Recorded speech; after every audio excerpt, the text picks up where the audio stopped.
Hello दोस्तों, आज हम लोग भारतीय भवन फिजिक्स क्लास 9th सब चैप्टर 3 सब्जेक्टिव क्वेश्चनों को हल करेंगे जो बिहार बोर्ड में 100% पूछने वाला क्वेश्चन होता है। चैप्टर 3 है जिसका नाम है बल तथा गति के नियम। पहला क्वेश्चन है, बल कौन सा राशि है? तो याद रखिएगा, बल एक सदिश राशि है। बल क्या है? एक सदिश राशि है। ठीक है, बल कौन सा राशि है? एक सदिश राशि है। नेक्स्ट क्वेश्चन है संतुलित बल किसे कहते हैं? तो इसका करेक्ट आंसर होगा, किसी वस्तु पर एक साथ कार्य कर रहे बलों का परिणामी यदि शून्य हो तो वह बल संतुलित बल कहलाएगा। क्या कहलाएगा? संतुलित बल कहलाएगा।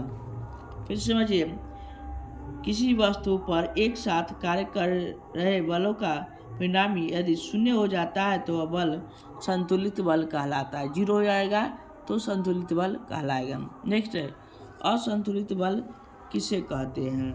तो इसका करेक्ट आंसर होगा कि असंतुलित बल का 3 नंबर क्वेश्चन, यदि वस्तु क्या हो जाएगा? यदि वस्तु में अशून्य त्वरण उत्पन्न करता है, यदि कोई भी वस्तु में अशून्य त्वरण उत्पन्न करता है तो उन बलों को असंतुलित बल कहते हैं। क्या कहते हैं? असंतुलित बल कहता है। अविलंब बल किसे कहते हैं?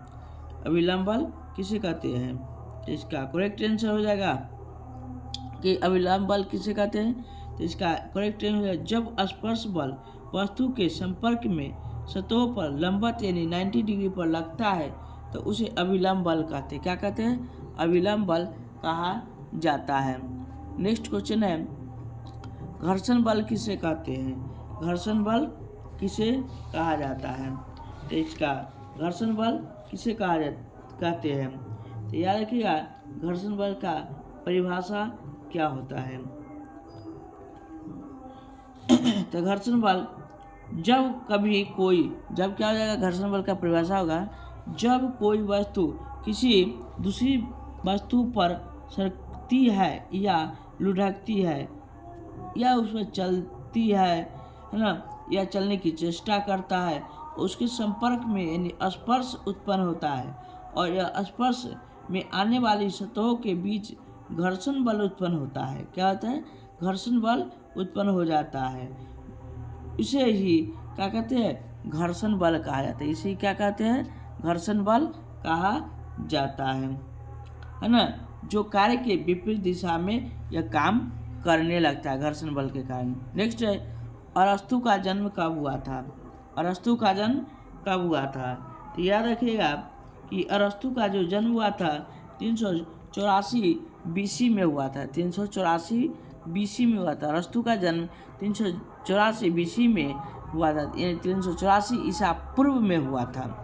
नेक्स्ट है कि गैलीली का जन्म कब हुआ था?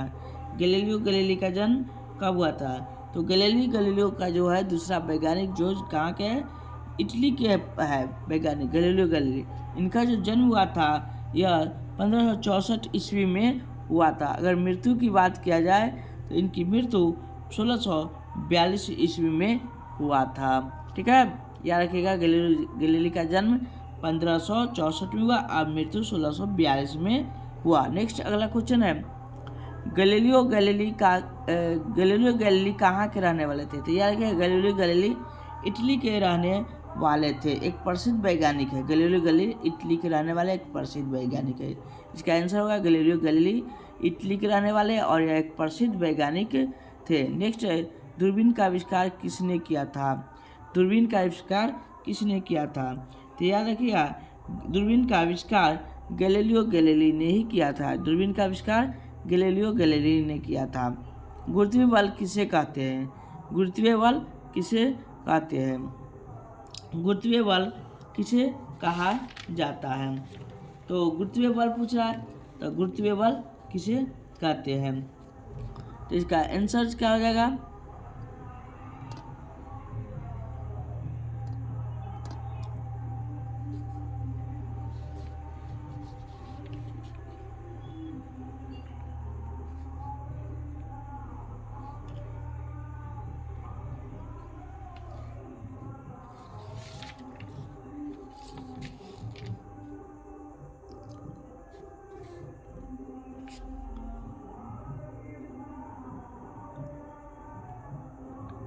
याद रखिएगा गुरुत्वीय बल किसे कहते हैं, इसका करेक्ट आंसर हो जाएगा जब दो पिंडों के बीच आपस में एक दूसरे को खींचता है, आकर्षित करता है, जिसमें ग्रेविटेशन फोर्स लगता है, उसे गुरुत्वीय बल कहते हैं। जैसे पृथ्वी और चंद्रमा के दो पिंड है, इनके जो बीच जो आकर्षण बल है, जो ग्रेविटेशन फोर्स है, उसे ही गुरुत्वीय बल कहा जाता है। सर आइजन न्यूटन का जन्म कब हुआ था? सर आइजन न्यूटन का जन्म कब हुआ था? यह रखिएगा सर आइजन न्यूटन का जन्म कब हुआ था? तो 1642 ईस्वी में हुआ था। कब हुआ था? 1642 ईस्वी में सर आइजन न्यूटन का जन्म हुआ था। सर आइजन न्यूटन का जन्म 1642 ईस्वी में हुआ था। नेक्स्ट है अगला, सर आइजन न्यूटन के कितने गति नियम हैं? तो सर आइजन न्यूटन के 3 गति नियम है। कितने नियम है? 3 गति नियम है। पहला न्यूटन का प्रथम गति नियम, न्यूटन का द्वितीय गति नियम, न्यूटन का तृतीय गति नियम। ये कैसे 3 गति नियम है। जड़त्व का नियम किसे कहते हैं? तो जड़त्व का नियम किसे कहते हैं?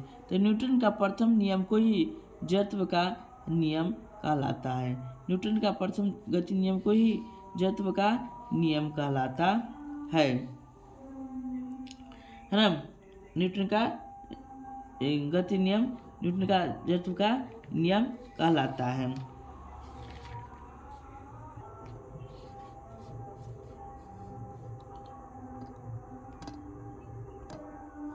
यह रखिएगा न्यूटन का प्रथम नियम को ही जड़त्व का नियम कहलाता है।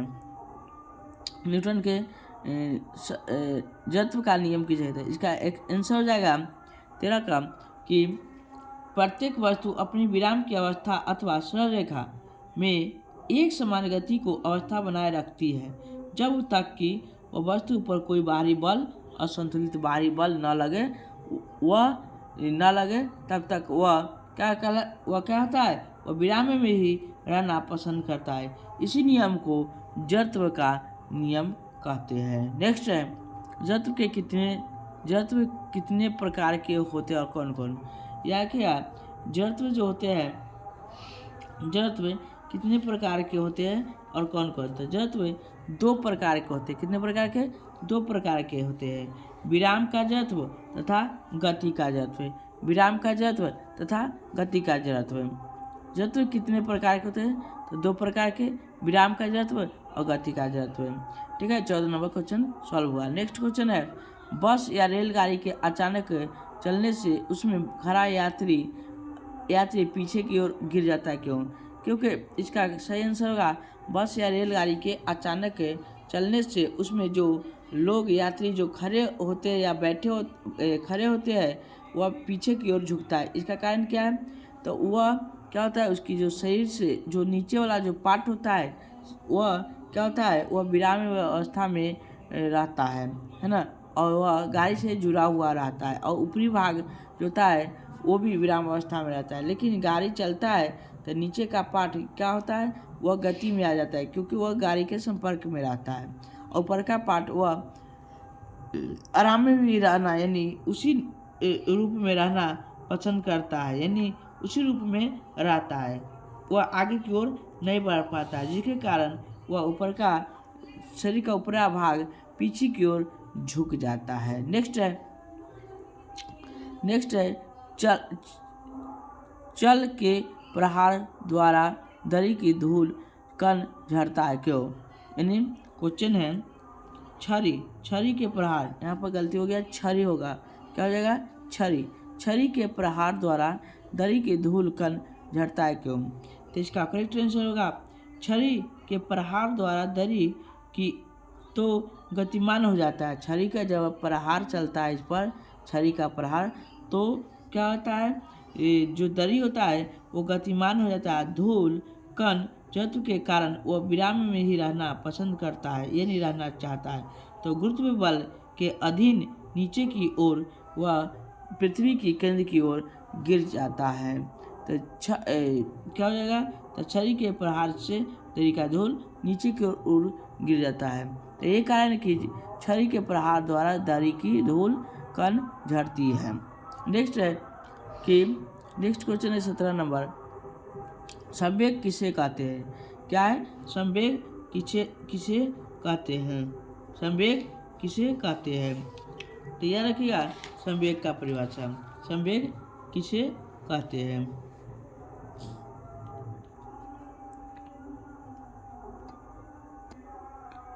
संवेग किससे कहते हैं? इसका करेक्ट आंसर होगा किसी वस्तु के द्रव्यमान तथा उसके वेग के गुणनफल को संवेग कहा जाता है। क्या कहा जाता है? संवेग कहा जाता है। अगर यह वीडियो आपको अच्छा लग रहा हो और लगा हो तो हमारे चैनल को सब्सक्राइब, बेल आइकन दबा दीजिएगा, शेयर कमेंट जरूर कीजिएगा ताकि प्रत्येक वीडियो आपको सबसे पहले पहुंचेगा। इसलिए बेल आइकन दबाना जरूरी है। कृपया जल्द ही दबा दिए ताकि अगला क्वेश्चन हम बता सकते हैं और आपको हर एग्जाम में पूछने वाला प्रत्येक क्वेश्चन को हम कराते रहेंगे। इसलिए क्या कीजिए, आप बेल आइकन दबा दीजिए और कमेंट करिए कि आपको किस प्रकार के क्वेश्चन चाहिए। संवेग का एसआई मात्रक क्या होता है? पूछ रहा है कि संवेग का एसआई मात्रक क्या होता है। तो इसका याद रखिएगा कि संवेग का एसआई मात्रक किलोमीटर प्रति सेकेंड होता है। संवेग का एसआई मात्रक किलोमीटर प्रति सेकेंड होता है। नेक्स्ट क्वेश्चन है, न्यूटन का द्वितीय गति नियम क्या कहलाता है? न्यूटन का द्वितीय गति नियम क्या कहलाता है? तो याद रखिएगा किसी वस्तु के संवेग के परिणाम की दर उस वस्तु पर लगे बल के समानुपाती होती है और यह परिवर्तन उस बल को दिशा में ही होता है। यह क्या कहलाता है?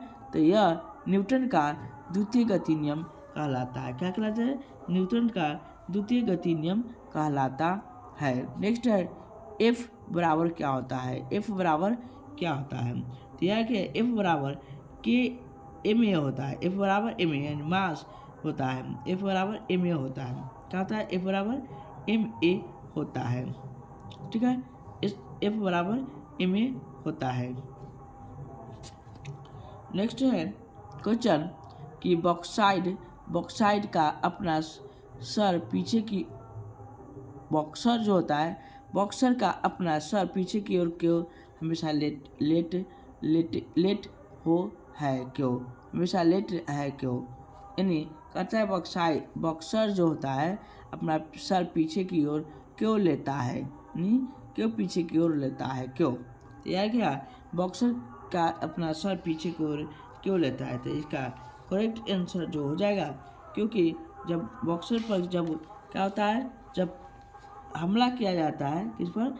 बॉक्सर पर हमला किया जाता है, तो एक बॉक्सर सामने वाले बॉक्सर के पंच के प्रभाव को कम करने के लिए अपना सर पीछे की ओर हमेशा कर लेता है। टंगस्टन का फिलामेंट क्यों बनाया जाता है? टंगस्टन का फिलामेंट क्यों बनाया जाता है ना? तो याद रखिएगा, इसका आपको आंसर कमेंट बॉक्स में आपको उत्तर देना है। ठीक है, इसका टंगस्टन का फिलामेंट क्यों बनाया जाता है? ठीक है, अगर यह वीडियो आपको अच्छा लगा हो कमेंट, शेयर और सब्सक्राइब जरूर कीजिएगा, है ना? धन्यवाद। पढ़ना सबको है ना? पढ़िएगा तो आगे बढ़िएगा, क्योंकि दुनिया में हर चीज़ पढ़ाई है। क्यों अपना यानी दुनिया में हर चीज़ पढ़ाई है। कोई अपना है तो वह तो सिर्फ पढ़ाई है, समझे? इसलिए हमेशा पढ़ाई करते रहिए।